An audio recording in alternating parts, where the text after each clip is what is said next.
Olá, olá, meus queridos. Vamos então continuar a nossa aula sobre o Império Romano, né? E nós tratamos na última aula, demos um panorama geral sobre como eram as questões relacionadas à política e à vida durante o período da monarquia romana. Então, quero vos lembrar que Roma é dividida aí em três grandes períodos, tá? Quais são esses períodos? Nós temos aí o período, então, da monarquia romana, tá? Depois o período da República Romana, que é esse que nós falamos na última aula, e temos o período do Império. Então, só para que vocês relembrem, o período da monarquia romana de 1000 a 509 a.C., depois da República de 509 a 27 d.C., depois o período do Império de 27 a 476 d.C., que é quando os povos bárbaros invadem ali o Império Romano, e nós temos então o fim do Império Romano pela invasão de povos bárbaros. Beleza? Bom, esses são os três períodos aí do Império Romano, levando em consideração também a lenda de Rômulo e Remo, os dois irmãos abandonados pelos pais, criados por uma loba. Então Rômulo funda ali a Vila de Roma, que depois viria a ser uma cidade e depois seria a capital do gigantesco Império Romano, tá bom? Os primeiros povos a habitarem nessa região: os etruscos estavam ao norte, os gauleses estavam ao centro, e depois nós vamos ter ali os gregos ao sul, beleza? Lembrando o seguinte, lembrando que os etruscos serão aí os primeiros reis durante o período da monarquia romana. E aí, dando um panorama mais geral em relação à monarquia romana, nós falamos também sobre como eram a política na época da monarquia, né? Então você tem um rei especificamente, né, que governava ali a cidade de Roma, que era a autoridade da cidade de Roma, mas ele não governava sozinho, porque nós tínhamos a formação do Senado, né, onde nós temos aí como os principais membros do Senado romano as principais famílias patrícias. Lembrando que os patrícios eram os donos de grandes terras, né? Eram a galera aí que tinha acesso às maiores e melhores terras de Roma. Lembrando que, conforme nós tratamos na última aula, a localização geográfica de Roma era uma excelente localização, tendo em vista que ela estava cercada ali pelo mar Mediterrâneo, né? Claro que dentro da geografia antiga, da geografia daqueles próprios povos, nós teremos ali vários mares, mas o que importa para você é saber que Roma está ali cercada pelas águas do Mediterrâneo. Nós temos o principal rio ali que corta a Roma, que é o rio Tibre, que corta ali a Península Itálica, onde está localizada Roma, né? E nós temos ali uma primavera longa, com chuvas bastante diversificadas ao longo do período aí do ano em Roma, beleza? E um verão bastante significativo. Inclusive, o poeta Virgílio, um dos maiores poetas da Roma antiga, escreveu em sua obra Geórgicas II a seguinte expressão: aqui reina uma contínua primavera, e o verão até nos meses que lhe são estranhos. Então essa questão geográfica era até ferramentas de poesias aí para os poetas, como Plínio, Virgílio e outros poetas aí do grandioso Império Romano. Beleza? Bom, durante o período da monarquia, então nós vamos ter a formação dos reis, a constituição dos reis, geralmente reis etruscos, né? E aí depois nós teremos a queda de Tarquínio o Soberbo, o último rei etrusco, e a implantação da República Romana. Mas durante o período da monarquia, nós temos então o Senado, que era composto por famílias patrísticas, tá? E uma assembleia, que era a cúria, formado aí por geralmente soldados, por militares aí com até 45 anos de idade. Lembrando que durante esse período, na verdade não só esse, mas como todos os outros períodos aí do Império Romano, nós vamos ter aí os plebeus como sendo a maior parte da população romana. Obviamente nós teremos aí algumas questões políticas internas, crises internas que acontecerão aí devido às reivindicações dos plebeus. Quando então Tarquínio o Soberbo cai, teremos então a implantação da República Romana, beleza? E aí então nós teremos os magistrados no poder, ou seja, nós teremos o Senado no poder, beleza? Na divisão desses caras aí, como nós falamos na nossa última aula, nós temos aí os 2 cônsules eleitos anualmente, que presidiam ali o Senado, que criavam, propunham leis, beleza? Depois nós vamos ter os prétos, são aqueles responsáveis pela aplicação, né, e da justiça, tá? A aplicação da justiça e execução da justiça. O censo era aquele responsável por fazer o censo, não apenas da população, mas também de arrecadações tributárias, né, e de outras questões ali que fossem interessantes ao Estado romano. O edil era responsável pela conservação do patrimônio público, pelo policiamento, pelo abastecimento da cidade. Então eram ali mais ou menos uma espécie ali de policiais, né, de policiais que estavam ali propostos a colocar a ordem, né, a colocar a ordem ali dentro dos limites do Império Romano, beleza?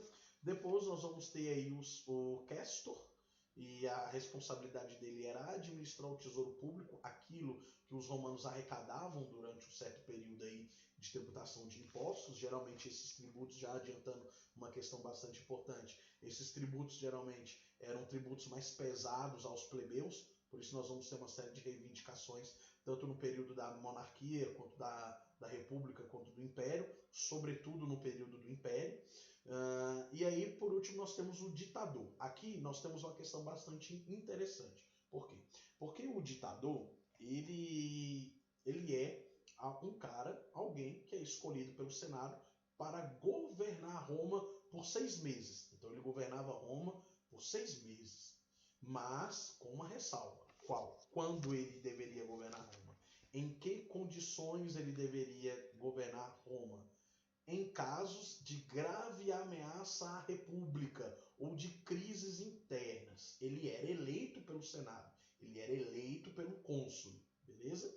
Mas ele não era um governante perene, né? Ele tinha ali um período determinado para o seu governo, que era um período aí de 6 meses, beleza? Então, entre a república e o império, nós teremos aí essas questões que são bastante interessantes. Lembrando que durante o período da república significa coisa do povo. Então, por isso que o Senado, então, configura o poder de governo durante esse período. Porque nós temos uma participação popular governando o Império Romano. Ainda que não seja a participação de toda a população romana, né? Representantes de toda a população romana, porque, por exemplo, no Senado nós não temos clientes e também não temos plebeus, que são as outras escalas da sociedade romana. Nós temos os patrícios, e ainda que seja uma questão bastante elitizada e seletista de escolha para o Senado, ainda mesmo assim não deixava de ser uma participação popular, ainda que elitista e seletista, beleza?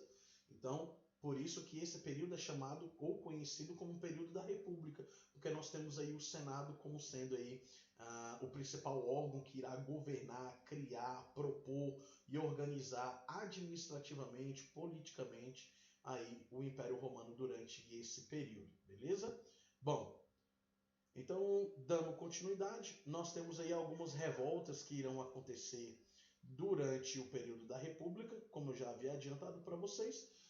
São revoltas oriundas dos plebeus, daquela classe social que estava abaixo ali dos clientes, abaixo dos patrícios, mas que constituía a maior parte da população romana, tá? E por constituir a maior parte da população romana, eles então recebiam, eram castigados ali com os maiores tributos a serem pagos para o Império Romano, beleza? E justamente por conta dessa cobrança excessiva de produtos, de tributos, desculpa, e de impostos, é que então as revoltas plebeias aí vão ganhar força durante o período da República, desculpa, e do período do Império Romano também, beleza? Bom, então nós vamos ter aqui alguns tributos que eram geralmente cobrados aí, né? Então nós temos aqui os tribunos da plebe. Os tribunos da plebe eram eleitos por um ano para representar e defender as edificações dos plebeus, sendo igual unanimidade mais veto sobre o Senado, tá? Então vão ser aí alguns direitos adquiridos ao longo aí das reivindicações propostas pelos plebeus. A lei das 12 tábuas, primeiras leis escritas em Roma. É importante ressaltar uma questão. se você já estudou direito, ou pelo menos tem alguma noção de direito brasileiro, né, do direito brasileiro, você percebe que muitas expressões do direito brasileiro são expressões oriundas do latim, né?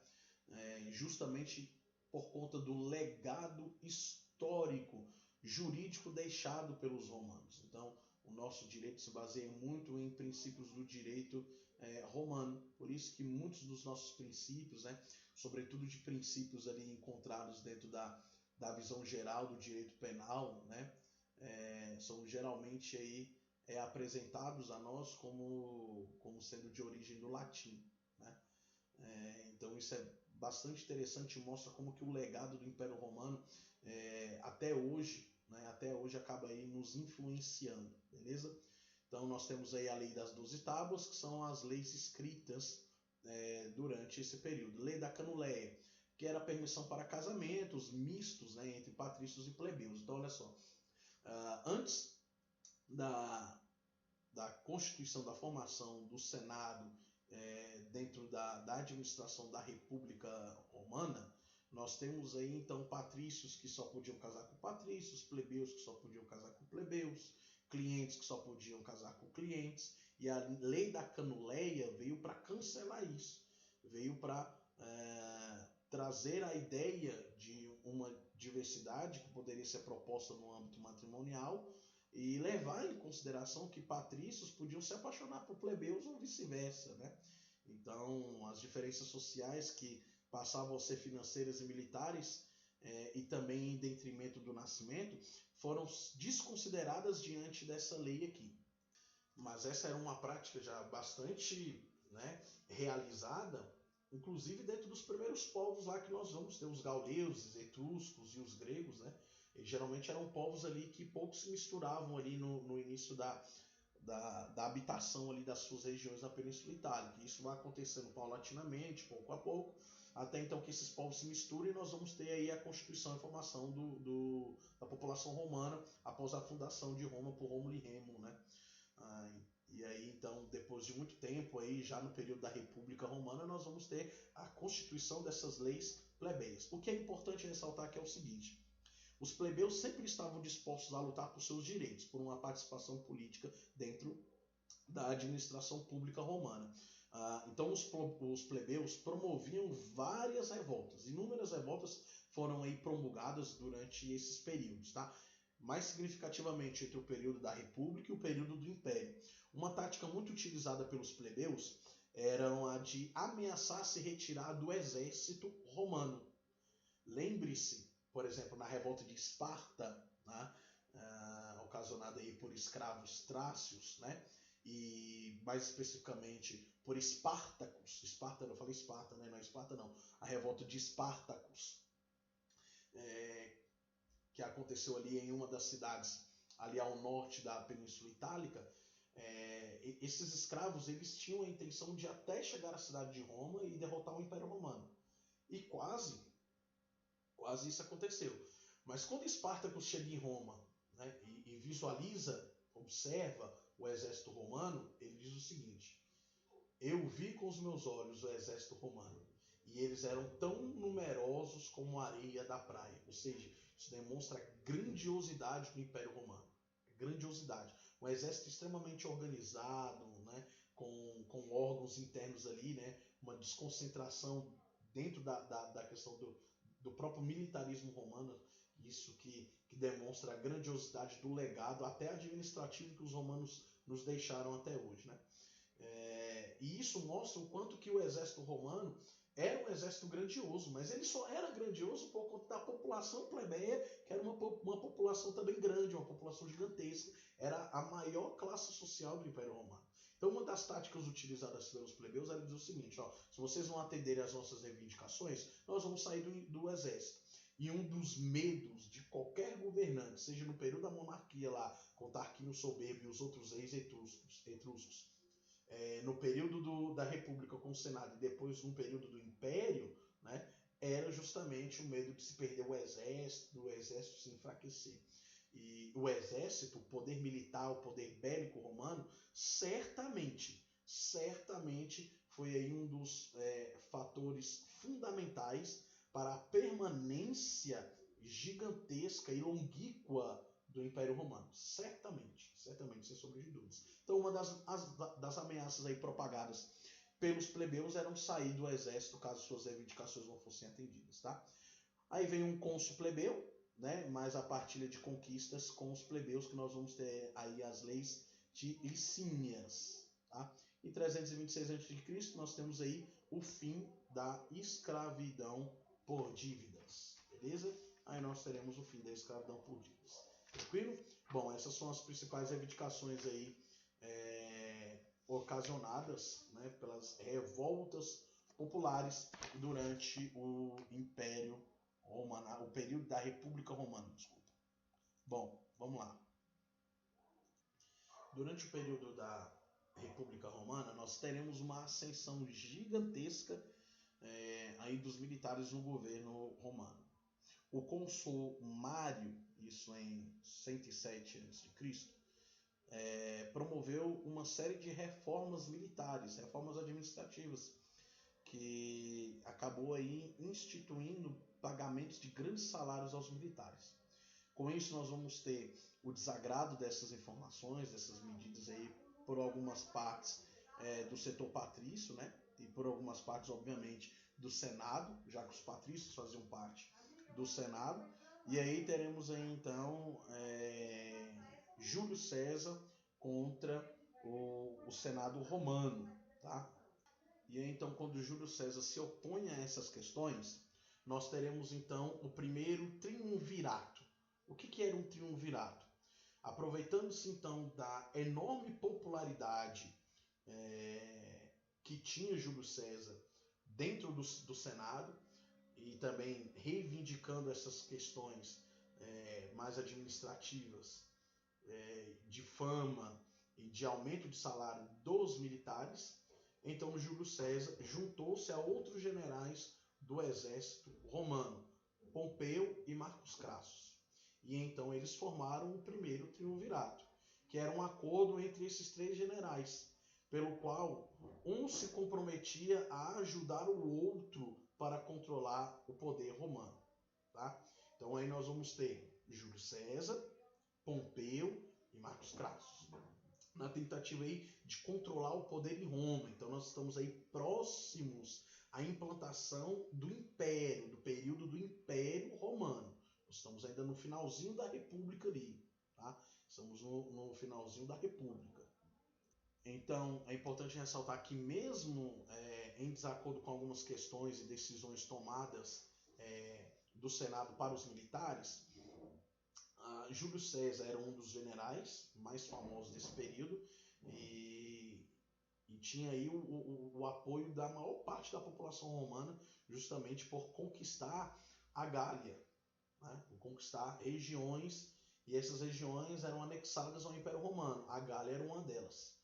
E isso fez então com que a popularidade de Júlio César crescesse, mesmo em desacordo com algumas outras questões lá do Senado, tá? Então vem a formação do primeiro triunvirato. Beleza? Bom, Júlio César, então, acaba, depois da morte de Marcos Crassus, acaba, então, controlando o poder em Roma, né? E aí ele acaba tomando algumas decisões aí, que não são vistas com bons olhos pelo Senado romano. E aí, então, o Senado romano acusa Júlio César de traição, né? Que desejava até voltar à monarquia também. E com base nisso acontece o assassinato dele em 44 a.C., tá? E aí nós vamos ter a ascensão do segundo triunvirato. O que seria o segundo triunvirato? Com a morte de César, formou-se então o segundo triunvirato, que era integrado aí por também generais. Quem? Nós vamos ter aí o general Otávio e o general Marco Antônio Lepédio. E aí nós vamos ter uma nova disputa pelo poder, né?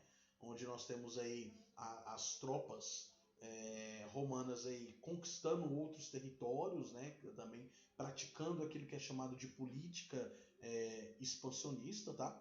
Então a disputa pelo poder opôs as tropas de Otávio às de Marco Antônio e Cleópatra lá no Egito, né? A rainha do Egito. E aí a vitória coube a Otávio. Esse Otávio vai ser o primeiro imperador romano. Aí é com Otávio, no segundo triunvirato, que nós teremos então o quê? Nós teremos então a implantação do Império Romano, beleza? Com Otávio no segundo triunvirato. Primeiro nós temos o acordo entre o general Otávio e o Marco Antônio Lepédio.